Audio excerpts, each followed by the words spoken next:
Programa Visão Espírita. Apoio. América Chaves Seguros. Seguro é proteger sua vida e seu patrimônio. Precision Hospitalar. Distribuidora de medicamentos. E Livraria Espírita Verdade e Luz. Desde 1959, divulgando o Espiritismo em Ribeirão Preto e região. O programa Visão Espírita se propõe hoje a um estudo sobre a parábola do filho pródigo, que está no Evangelho de Jesus.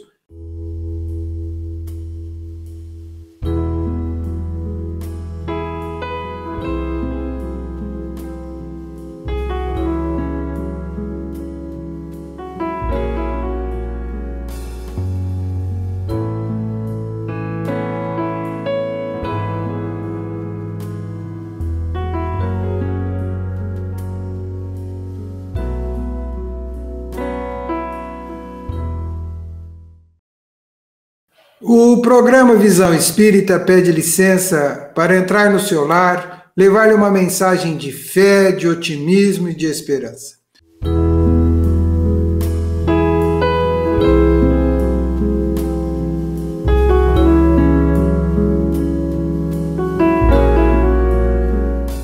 Convidamos para este estudo, para este diálogo fraterno, nosso companheiro Paulo Sampaio.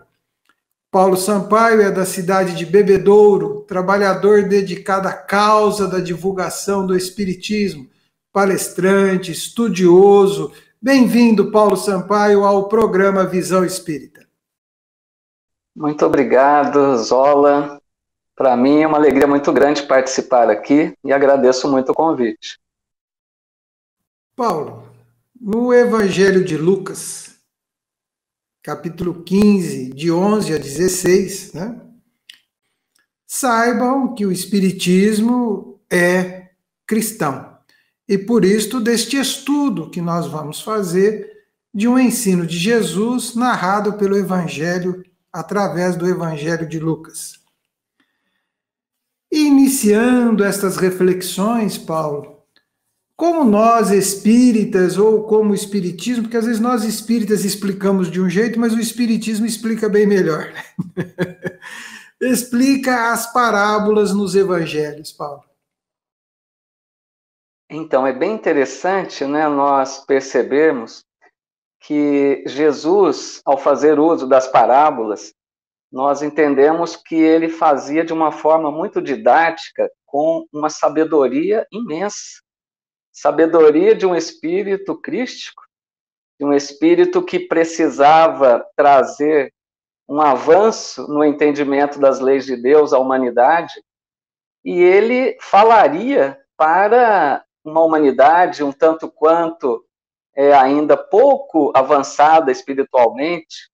Então, imaginem vocês que ele falaria, por exemplo, do reino de Deus. É como se ele falasse de um assunto para crianças espirituais, né, da humanidade da época.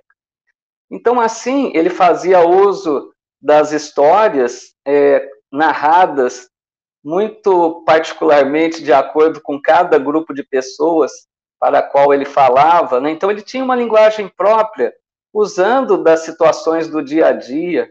Quando ele falava, por exemplo, com os pescadores, ele usava da questão da pesca, dos negociantes, quando ele falava da pérola encontrada, né, com a dona de casa, que ele falava da massa, do fermento. Então, Jesus fazia uso de coisas simples do dia a dia daquelas pessoas para ensinar, né, algo mais profundo. E ele, então, deixava nas parábolas grandes ensinamentos, mas contados de uma forma muito simples. Porque se ele falasse no sentido real ali, né, as pessoas não compreenderiam, não tinham ainda essa maturidade espiritual. E nós percebemos que as parábolas, até hoje, nós estamos estudando essas parábolas, para percebermos quão profundas elas eram. Então, essa sabedoria, né, desse espírito puro, que veio trazer uma grande elevação no entendimento das leis de Deus para a humanidade.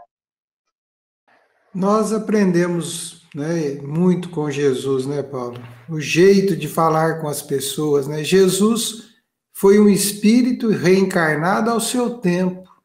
Falava aquilo que era audível, sensível aos ouvidos, mas principalmente à alma das pessoas, ao coração, né? Passam-se milênios e nós ainda claudicantes nesse comportamento, às vezes deixamos de falar o simples, né? O óbvio, aquilo que é o dia a dia, né? E Jesus tinha essa condição, ele falava com os senhores do Sinédrio, de acordo com os senhores do Sinédrio, mas falava com as pessoas, com o povo, com carinho, com bondade, as pessoas entendiam, né? Ou melhor, nós entendíamos, né? Que somos espíritos que estamos tentando entender o Cristo até hoje. Mas qual o texto, Paulo, na íntegra dessa palavra? Eu citei inicialmente que ela está no Evangelho de Lucas. Está citado em mais algum ponto que você queira ponderar sobre este assunto, Paulo? Então, é interessante que nós encontramos essa parábola, né, apenas no Evangelho de Lucas, lá no capítulo 15, né, versículos de 11 a 32. E é interessante, Paulo, que algumas narrativas, né, algumas coisas, alguns estudos, algumas propostas do Evangelho realmente estão afeitas a um ou outro evangelista, né? Não é, às vezes, narrada e citada por todos os evangelistas. Você pode nos apresentar na íntegra o texto desta parábola, para que a gente possa mostrar ao telespectador que nós também lemos a Bíblia, lemos o Novo Testamento, né? Nós também somos afeitos e adeptos desses estudos. É nesta fonte que buscamos os ensinos de Jesus. Tá bom. Então, vamos pegar então o texto na íntegra aqui, acho que fica melhor. O texto diz assim: E disse, um certo homem tinha 2 filhos, e o mais moço deles disse ao pai: Pai, dá-me a parte da fazenda que me pertence. E ele repartiu por eles a fazenda. E poucos dias depois, o filho mais novo, ajuntando tudo, partiu para uma terra longínqua e ali desperdiçou a sua fazenda, vivendo dissolutamente. E havendo ele gastado tudo, houve naquela terra uma grande fome, e começou a padecer necessidades, e foi e chegou-se a um dos cidadãos daquela terra, o qual o mandou para seus campos a apacentar porcos, e desejava encher o seu estômago com as alfarrobas que os porcos comiam, e ninguém lhe dava nada. E caindo em si disse: Quantos trabalhadores de meu pai têm abundância de pão, e eu aqui pereço de fome? Levantar-me-ei, e irei ter com meu pai, e dir-lhe-ei: Pai, pequei contra o céu e perante ti. Já não sou digno de ser chamado teu filho. Faze-me como um de teus trabalhadores. E levantando-se, foi para seu pai. E quando ainda estava longe, viu-o seu pai, e se moveu de íntima compaixão, e correndo lançou-se-lhe ao pescoço e o beijou. E o filho lhe disse: Pai, pequei contra o céu e perante ti, e já não sou digno de ser chamado teu filho. Mas o pai disse aos seus servos: Trazei depressa a melhor roupa, e vesti-o, e ponde-lhe um anel na mão e sandálias nos pés, e trazei o bezerro cevado, e matai-o. E comamos e alegramo-nos, porque este meu filho estava morto e reviveu, estava perdido e foi achado. E começaram a alegrar-se. E o seu filho mais velho estava no campo. E quando veio e chegou perto da casa, ouviu a música e as danças, e chamando um dos seus servos, perguntou-lhe o que era aquilo. E ele lhe disse: Veio teu irmão, e teu pai matou o bezerro cevado, porque o recebeu são e salvo.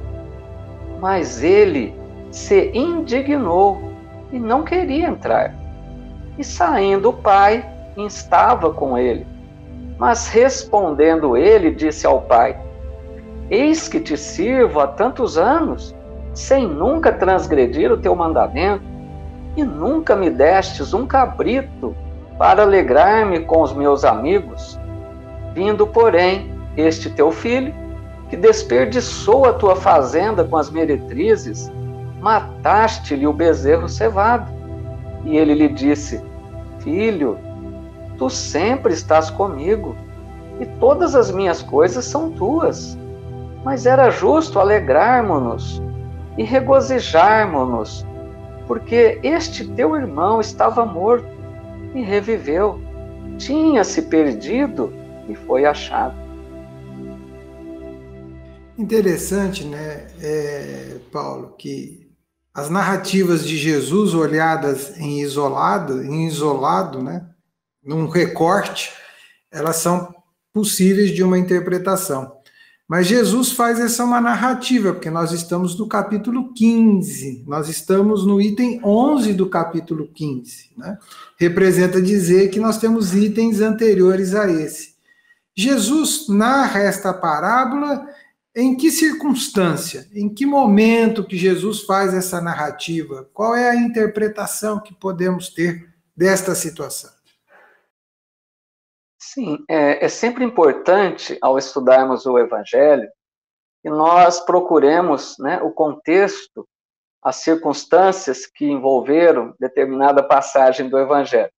Então, nessa questão, nós vamos encontrar aquele problema que havia entre os doutores da lei, né, os fariseus, os escribas, que eles constantemente implicavam com Jesus porque eles se achavam detentores de uma pureza, porque entendamos bem, a pureza de coração, que até é narrada por Jesus como algo muito importante, aqueles doutores da lei, né, os fariseus, eles entendiam essa pureza de uma forma equivocada.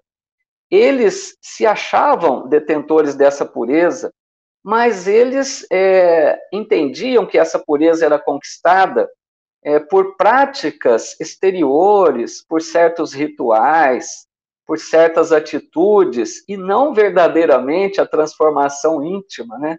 A mudança de hábitos. Então, eles entendiam de uma forma equivocada. Como, por exemplo, quando eles encontram naquela cena os discípulos de Jesus, quando iam se alimentar, eles questionavam Jesus: por que teus discípulos não lavam as mãos antes de se alimentar, antes de comer? E ali nós precisamos compreender que não é que os discípulos não fizessem a higiene das mãos, mas é que eles tinham rituais para a lavagem das mãos. Tinha que ser feitas, né, tinha que serem feitos vários movimentos com as mãos, repetidas vezes. Então, os discípulos não faziam isso, e eles achavam, né, que os discípulos não lavavam as mãos antes de comer. Foi quando Jesus responde a eles: não é o que entra na boca do homem que o torna impuro, mas o que sai, porque parte do coração.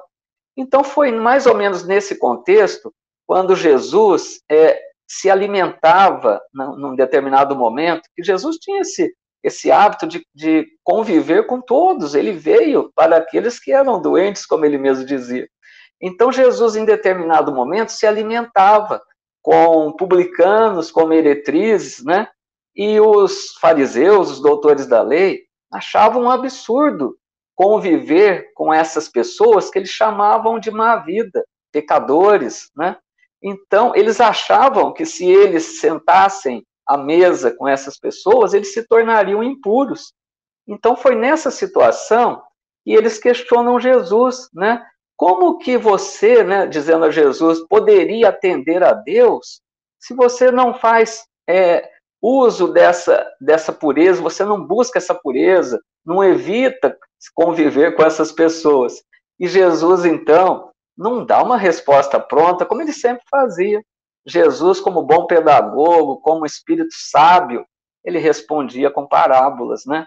fazendo com que a pessoa que perguntou fosse levada a profundas reflexões, como ele fez com aqueles doutores da lei, que eram os religiosos, né, conhecedores da lei, e eles, então, como aquele filho mais velho da parábola, né, que representavam os filhos mais velhos da parábola, eles que se achavam, né, juntos do pai, na verdade, não faziam a vontade do pai, viviam mais de aparência.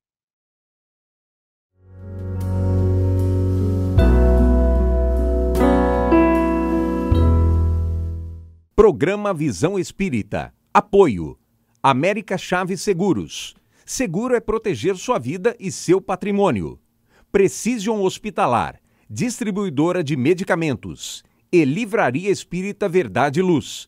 Desde 1959, divulgando o espiritismo em Ribeirão Preto e região.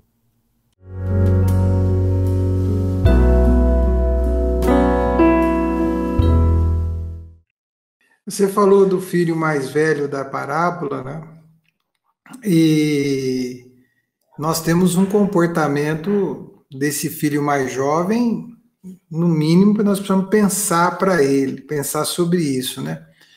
Como pode ser interpretado esse comportamento do filho mais jovem nesse contexto da parábola? Porque ele vai, pede a metade da fazenda dele, né? E às vezes essa parábola é narrada como se ele falasse para o pai que ia pedir a metade e ir embora. Não, ele pede a metade, depois decide ir embora, né? Como é que nós podemos interpretar esse comportamento desse filho, né? Pedindo a metade dele? Então, em determinadas passagens do Evangelho, é muito importante nós buscarmos a orientação daqueles estudiosos do Evangelho, né?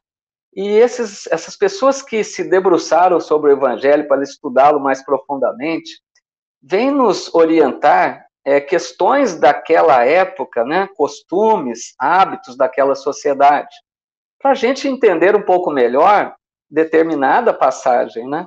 Então, como essa hora que esse filho mais jovem faz esse pedido, analisando o contexto daquela sociedade, esse pedido dele era algo inconcebível. Ele, na verdade, estava ali, de certa forma, fazendo uma afronta ao pai. Era algo desrespeitoso, porque basta nós imaginarmos que para repartir os bens, a herança é sempre após a morte, né, do pai, no caso. E ele ali era como se ele estivesse desejando a morte do pai. Então, aquele pedido era algo assim impensável, né, naquela sociedade principalmente. Então, assim como esse filho pródigo, né, esse filho mais jovem, a gente percebe ali na narrativa de Jesus aqueles publicanos, né, aquelas meretrizes, aqueles chamados pecadores. A gente pode entendê-los ali como esse filho pródigo, que naquele momento, no princípio, né, nas suas escolhas, pelas suas atitudes equivocadas a princípio, se afastaram de Deus. É como eles estão representados ali no filho pródigo, naquele momento que deixam a casa do pai, né, que se afastam de Deus pelas suas atitudes. E nós podemos entender assim, momentos das nossas escolhas equivocadas, trazendo para a nossa realidade. Muitas vezes, né, nós fazemos escolhas equivocadas e nessa simbologia nós estamos nos afastando da casa do Pai, afastando de Deus, com aquelas atitudes que nos conduzem ao mal, mas que, como bem colocado na parábola, vai haver o momento do arrependimento, né, que a gente repensa tudo isso. Eu fico refletindo aqui, sempre que nós fazemos esses estudos, esses bate-papos aqui, eu fico imaginando a interação do nosso amigo telespectador, do nosso amigo ouvinte, que pudesse dar uma opinião. Aliás, você, amigo telespectador e ouvinte, mande-nos a sua sugestão, a sua opinião, sua consideração sobre o nosso estudo. Ela muito enriquecerá a oportunidade que estamos tendo.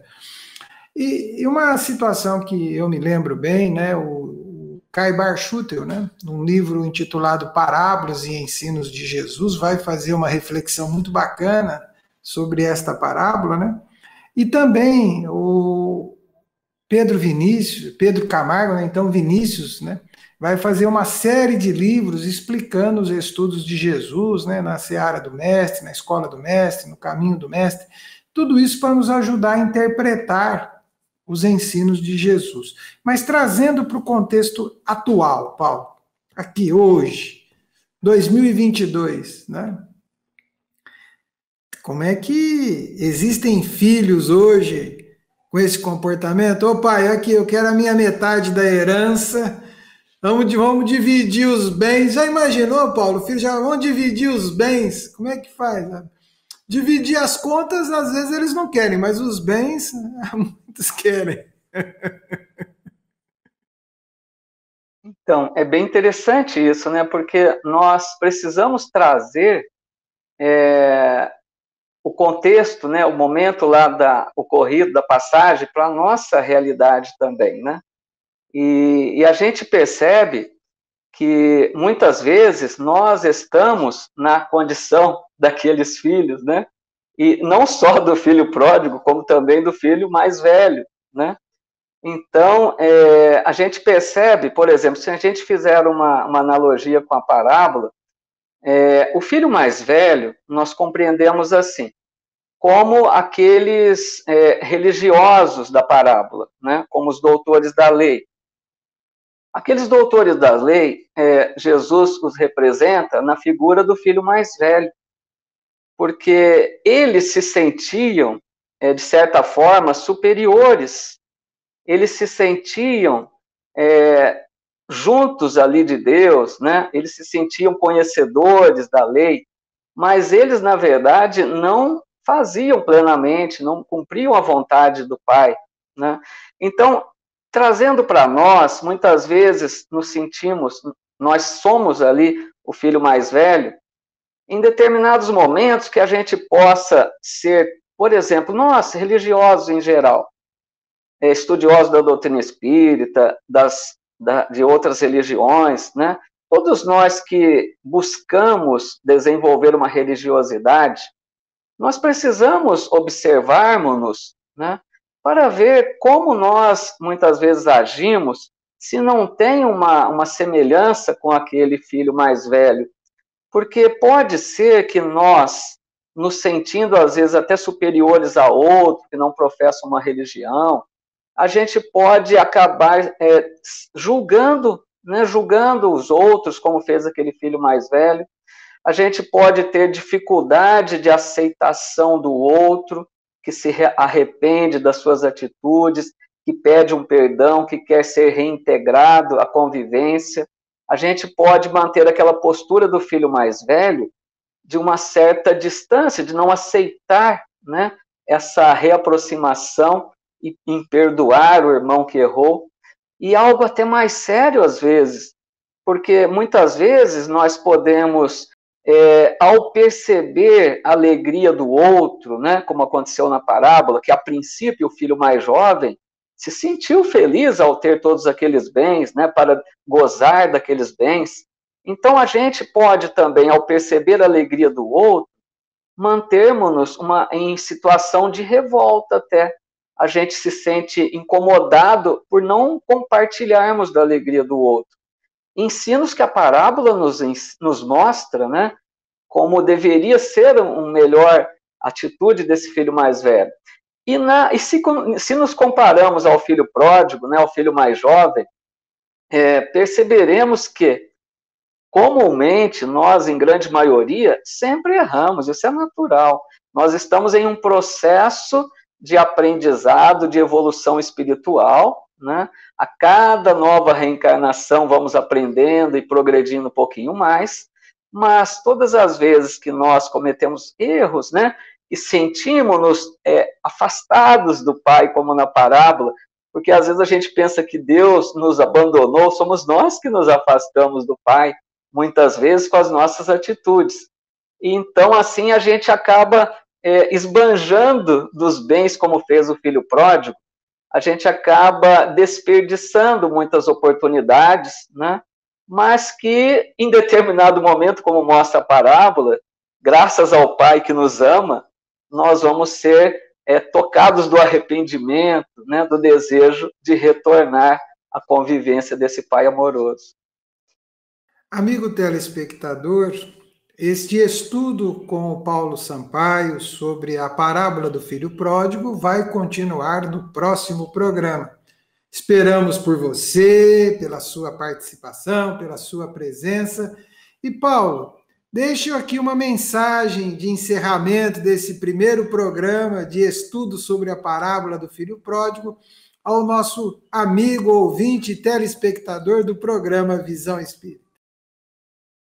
Pois é, queridos amigos, né, que nos acompanham, nós percebemos nessa parábola, né, quanta a profundidade do ensino deixado pelo Mestre Jesus, nos levando a profundas reflexões para a gente perceber, né, que nós tenhamos aqueles momentos na vida que nós possamos parar alguns instantes e repensarmos a nossa existência, analisarmos como estamos agindo na vida, quais são as nossas escolhas, quais são os objetivos que buscamos na vida, porque nós sabemos o quanto ainda temos de imperfeições, que é natural, mas é muito importante que nós, como aquele filho pródigo, tenhamos esse momento de, como foi dito lá, caindo em si, é aquele momento de repensar a vida,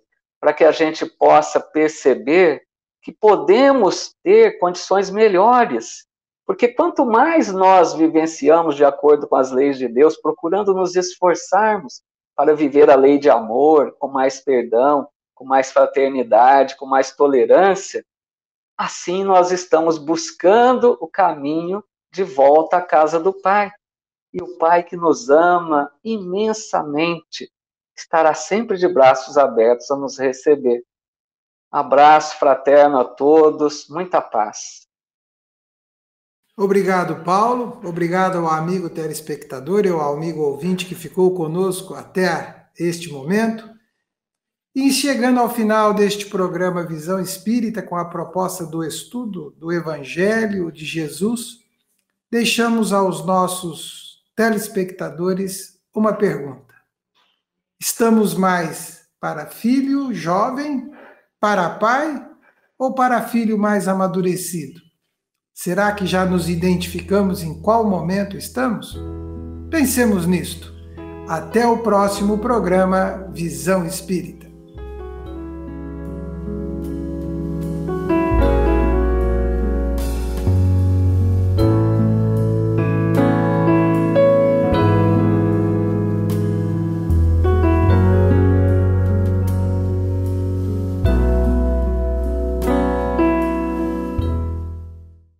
Programa Visão Espírita. Apoio. América Chaves Seguros. Seguro é proteger sua vida e seu patrimônio. Precision Hospitalar. Distribuidora de medicamentos. E Livraria Espírita Verdade e Luz. Desde 1959, divulgando o espiritismo em Ribeirão Preto e região.